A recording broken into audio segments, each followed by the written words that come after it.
Hello everyone, welcome to another episode of Life Stripes with Kathy and Duke. Hello everyone. We have a very special episode for you today, and it is all about TIFF 2019 in addition to what it's like to be an actor in Toronto now. Right? That is going to be a interesting topic. It's going to be a very interesting topic. So first of all, I just want to let you guys know that we have seen a couple of movies, and what have you seen? I saw Blackbird. You saw How was that? That was with Susan Sarandon? Oh my gosh. If you're into storytelling, if you're into like the drama, the build-up, that is a great movie to Is it suspenseful? Because I never saw it. There is suspense, but there's also some humor, some dry humor, but it's like it was really well written. Oh, was it? Okay. Yes. So if you like a story. If you like a story, okay. 100%. Very good. So I think that's definitely what I'm going to check out. Nice. I saw 3 so far. I have seen Dolomite Is My Name with Eddie Murphy. She's just greedy. 3? I have seen 3, and I want to see so many more, but it's just the time, right? It's just to get the time to do it. So Eddie Murphy's in that one, and who surprised me the most in that movie was Wesley Snipes. Really? Oh my goodness, he was so good. Wow. Yeah, and it's not a character that I've ever really seen him play before, so it was nice to see him in that type of role, and you'll have to find out what it is by watching the movie. I'm actually glad that he's making a comeback, though, because he's been like so dormant for a long time. Yeah, he went through his struggles, and so I think he's back. I think he's back in full force. I'm really glad for that. Yeah. The 3 movies? I saw 3. So in addition to Dolomite Is My Name, I also saw Hustlers with J-Lo. So let me explain this particular movie. When I saw it, I wasn't sure what to expect. All I knew was that J-Lo was going to be a stripper. And I'm thinking, okay, she does not get fully nude, guys. That's just not fair. But there's a lot of TNA going on. I'm just saying. Okay. Could have been more of a story. Okay. You know, I got it. Just to not give the story away, but it's from a reporter's perspective. Okay. So it was good. It was good because it was all about really perseverance. Okay. You know, getting what you want. You know what I want to know though? How was Cardi B in that movie?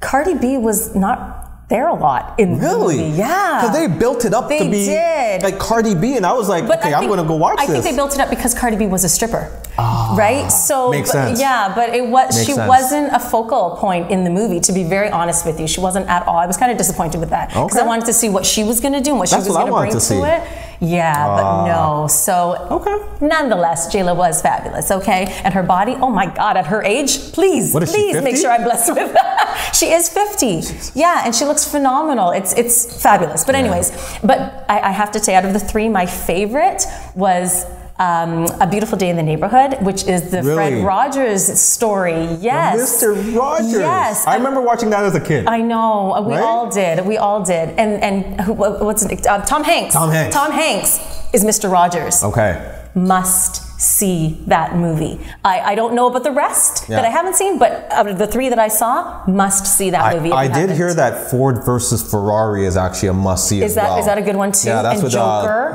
Joker for sure. Yes. So I definitely want to go check those out. Yeah, there's so many. Oh my goodness. But you know, of all the movies that are playing at TIFF 2019, the plethora of movies, because there are so many to choose from, so many different genres, so many different themes that will cater to everybody's personality. There are 26 Canadian films in this particular film festival, which is amazing. And it gets even better because 13 of them, half of them, are directed by women. Yay! Women rock. I know. Right? That's so amazing. Women rock. And honestly, that's actually a really good thing to hear, right? Because normally this industry has been dominated by men, male directors, male actors, right? So it's actually good to see that that's flourishing now. Absolutely. And in Toronto. And in Toronto. Right? Yes. Home of the stars. So that takes me into Home of the Stars. Okay. So here we go. I said that for a reason. Yeah, I know. This is where it's going to get very juicy, people. As an actor in this city, and I've been doing this for quite a while. Yes, you have. You know, we go on a lot of auditions.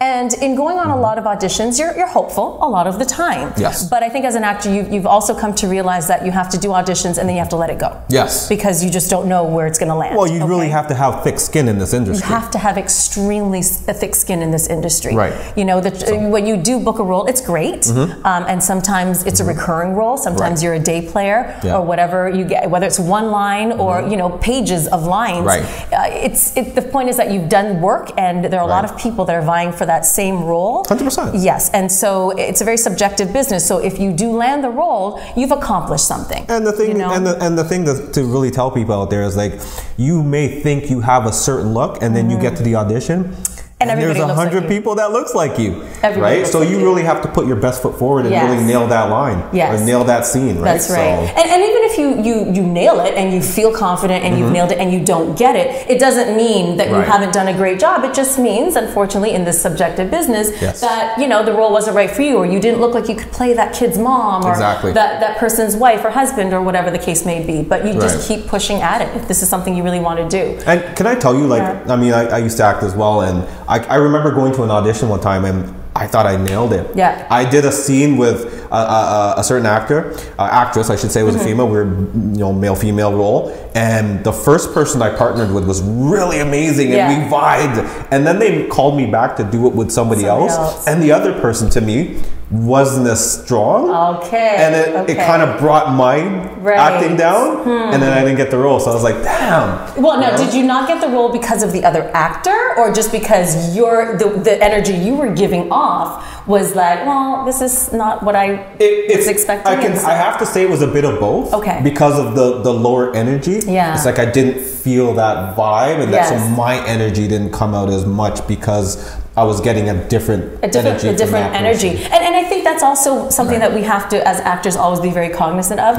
is that you're responsible for what you put out there. Right. You can't worry about what the other actor is giving you. Exactly. I mean, it's always nice to have an actor who is giving you something to work with. Right. And I think it steps up our game when we are working with an actor who's phenomenal. Yes. Right? So when all the actors, and I have to say this, but when a lot of the actors from the States, a lot of the seasoned actors from the States come, there is just an automatic energy that happens on set because they are revered. They are, we expect greatness from them. But here's the thing, though. I mean, we should expect that from ourselves. But you do. Sometimes you expect it because you're around these people, and you almost demand it of yourself to give it, especially when you're around these people. But we've got so many great, talented actors that are in Canada, and I have to say it, I've got to be the bearer of bad news here. Yeah. We just get overlooked. Yeah. Yeah. Overlooked for major roles. Yeah. Right? Yeah. So, and I love my Americans, don't get me wrong, but we write a movie and we automatically look south of the border to get that lead and that supporting character. And then we fill in with some Canadians. Yes. But there's never a time where a Canadian's taken from here. Right. And I can't say never, because I'm sure there is some movies, maybe I haven't seen them yet. Yeah. But directly taken from here and say, here, you're the lead, you're the supporting role. I mean, we'll take an American film. Well, see, this is the thing. There are Canadians, of course, who are leads and star in movies and stuff like that. But what do they do? But you have to go over the border. Exactly. And you have to establish your career over the border. And that's what I'm saying. Yes, you can't really be homegrown and stay homegrown and expect to be a rock star. It's really unfortunate. And that's the thing that kills me about this industry. It's not just, like this industry, but other industries too. But you have to leave here to make a name for yourself across the board, and then come back and get the love. It's so true. That is so messed up. It is so true. I started my whole acting career first in background, and then I did stand-in, and then I went on to do regular auditions and actor roles and stuff. And I will never forget an audition that I did, and I'm not going to mention any names, Taraji P. Henson. But anyways, I did. She mentioned names. She just pulled a name. I did an audition for a role, and I didn't get the role, and I got a call to be a photo double and a stand-in. Okay. And I thought, okay, well, I'll that's fine. I'm curious because this is I did 3 auditions for this particular movie, and I didn't get it. So now I'm just curious who they cast. Taraji P. Henson. I'm going to leave it at that. Okay. So, did I have a chance in Hale? Probably not. They already knew that they wanted her, but they had to audition us to say that we didn't have the right accent or whatever the case may be. And that hurts. That hurts a little bit. That would definitely hurt anyone. Yeah. So, I love her, but it sucks that we have to. It's a lot of time wasted, really. If you know that you want her, don't waste my time. That's really, I think, one of my biggest crux in this industry is I wish that if they know who they want, just get who you want, and then put out what's left, I guess. So let me ask you this: as an actor currently acting in the industry right now, what are some of the challenges that us as Canadians face in the industry? And 2, what are some of the things that we could do better for ourselves to break that mold, crack that barrier? Right. Okay. So some of the challenges, I think, really, it's just it's beating yourself up and getting, it's fear. Right. You know, when you walk into a room and you see somebody who has been in a commercial or who was in a show that you liked, and you automatically, even though you're confident, you know your lines, as soon as you walk in and you see that person, you're like, shit, she's gonna get it. He's gonna get it. Right? Yeah. So it's that self-defeating thing that happens all the time. So you've already lost before you've even started. Yes. Okay. You know, and unfortunately it does happen. I'm guilty of it too. It happens to me too. Okay. When I walk in and I'm like, oh, she was just in a show, or she just had a series. You know, I don't really stand a chance, but I'm gonna do my thing anyway because I'm here. Right. You know, and so there is definitely that. And the second question was, what can we do to break that mold? Like, how can we elevate ourselves as Canadians to break that mold? As like, okay, well, maybe we don't gotta go to the States. Writing our own stuff. I know a lot of actors, of course, in Canada they do. You write your own stuff, produce your own stuff. Challenging to get things funded, of course. You know, that's always a hurdle.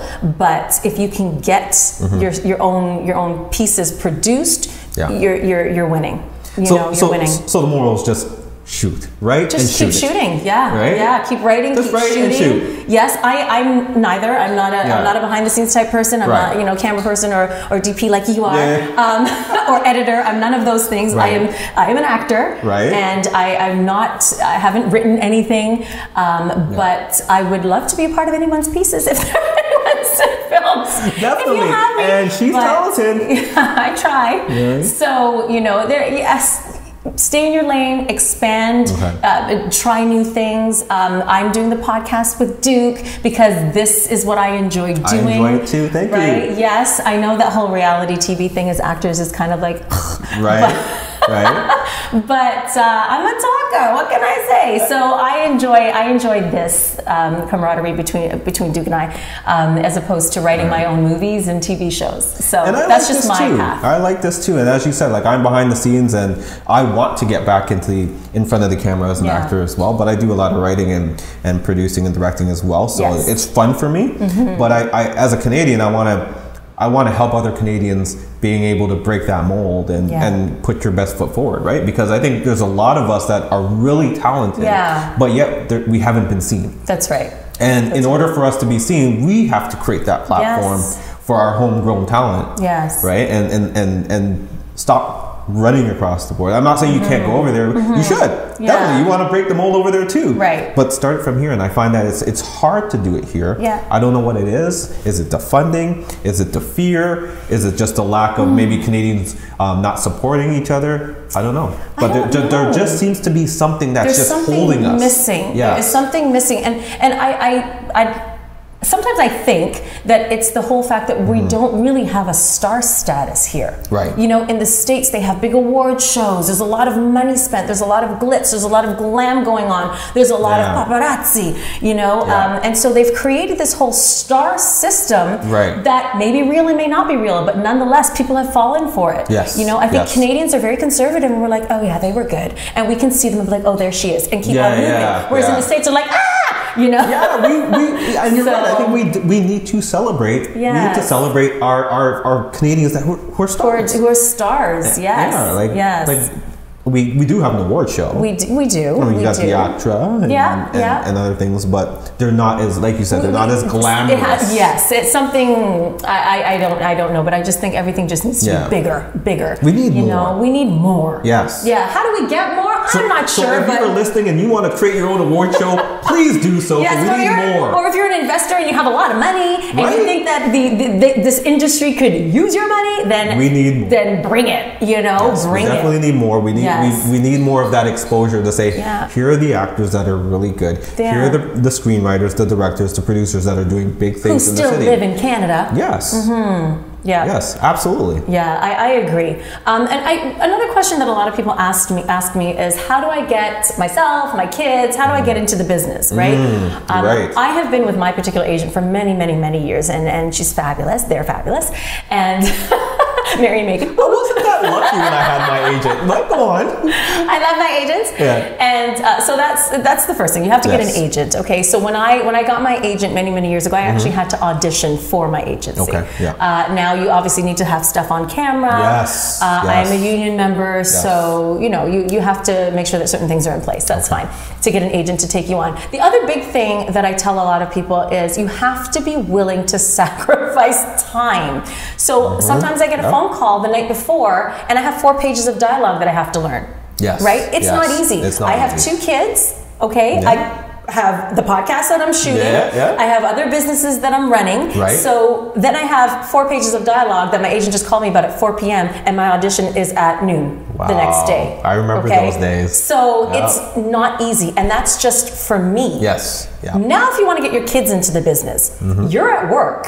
The kids are at school. Yep. Audition is in Toronto at 4 o'clock. Yep. You live in Mississauga. You live in Scarborough. You live wherever. You have to get your kids out of school. You have to get yourself out of work. You have to get downtown through traffic on time, right? Because they're allowed to run late. You're not.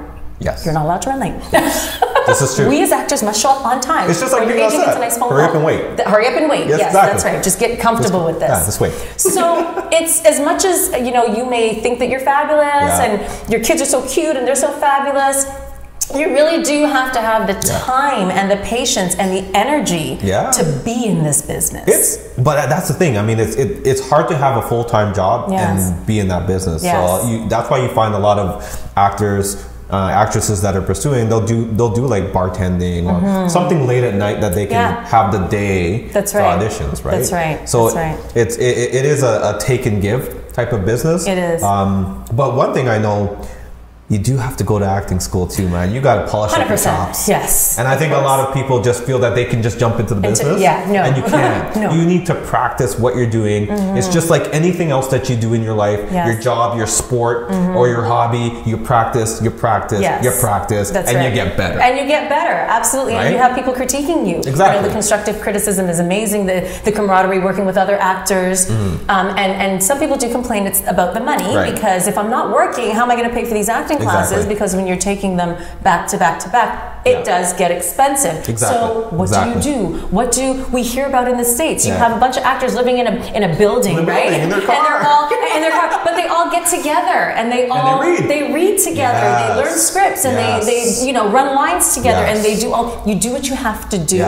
And people, as long as you're able to take the criticism and to take the critique from your fellow actors or coaches, you're good. I think you're good. Because a lot of people think they're like superstars right off. Oh my goodness, a lot of people think they're definitely superstars, and you're not. Myself included. Sometimes, I walk out of there going, "Yeah, nailed it," and then I don't get a call. I'm like, "Oh shoot! What? I guess I wasn't happy."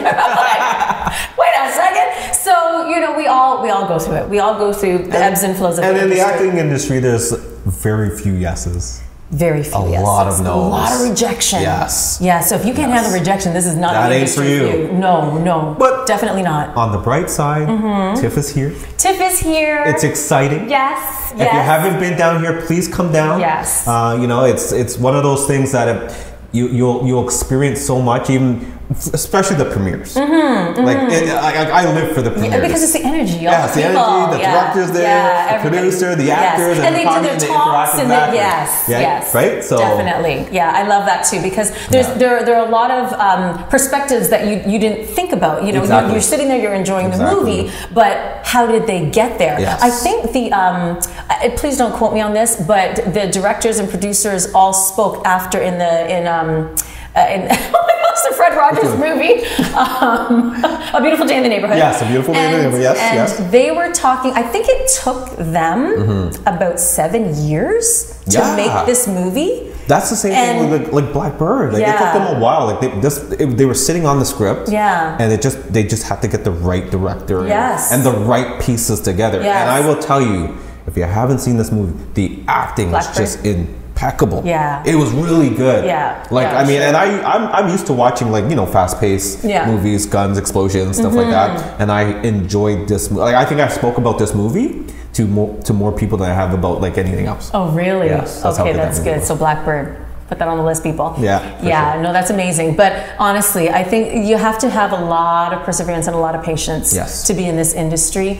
It is not easy. No. It's glamorous. People think it's so glamorous, and they see you on TV and or in a commercial, and everyone thinks you're doing amazing. No, you still have to have 3 jobs. I'm sorry. Some of us. There's a lot that goes into it. I mean, I can even talk about from behind the scenes. I mean, you could be working on a film for 6 months, but then there's 6 months that you're not working on a film. So I mean, there's a lot that goes into this industry that a lot of people don't know about. I get a lot of questions when people see me with my camera and just shooting stuff. They're like, "Hey, I want to get my kids into this. How do I get my son into this, or my daughter?" And I tell them, I give them the honest truth. I go, "It's a lot of work. It's a lot of work." And but just stay sharp. Pick up a phone, pick up a camera. It doesn't have to be the most expensive thing, and just tell your story. Tell your story. Yes. Right? And I think if you just continue to tell your story, put it out there. Thank goodness for YouTube and Facebook, and now they have Instagram. You're a social media guy. You've got Instagram, Snapchat, you name it, they've got it. Yes. Right. So and it's easier. You've got all those outlets for you now. A lot of people are looking for content. Netflix, Facebook. That's right. Netflix Amazon. Is huge now. Apple just started their own streaming of their own content. So there's so much things for people to do. So many platforms. So many platforms. Yeah. There really is no excuse, and I am notorious for procrastinating, and thank goodness for Mr. Duke over here for lighting the fire under me. I'm like, okay, we got to get this out here. It's time. Let's get it rolling. And so here we are, and I am so grateful for this opportunity. Thank you. I'm grateful for this too. And also for you to be doing it with me. You're welcome. And also to be able to share this with you guys. And once again, we love feedback. So if there are any comments, questions, concerns that you have about us, about the show, about the things that we're talking about, we really just free flow it, because I think it's just nice to be in a conversation. Absolutely. And we would love to draw you into this conversation we want to make it as personal, interactive as possible. And if you like what you see, please click down below, like, subscribe, and hit the bell, because we'll notify you when we got another show. You got it. Until next time, ladies and gentlemen. Thank you for watching Life Strikes with Kathy and Duke.